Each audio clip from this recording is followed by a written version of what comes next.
Welcome to the Puget Sound. It's December 25th, 2017, and we've got a shoot. And I thought I'd show you the bargain basement setup I got over here.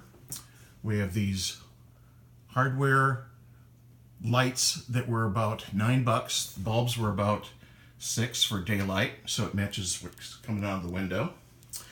Got the other one over here in a clamp light.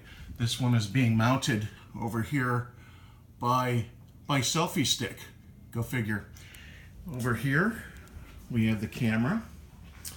It is a Sony a6000, the little mini Bluetooth wireless mic receiver that is powered through the shoe.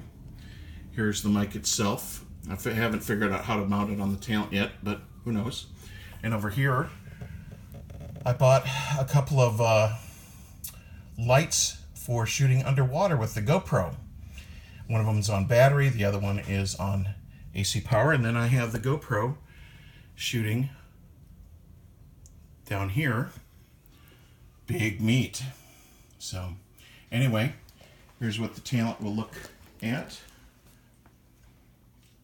And by the way, this tripod cost all of $9. Probably going to do more handheld work with my a6000.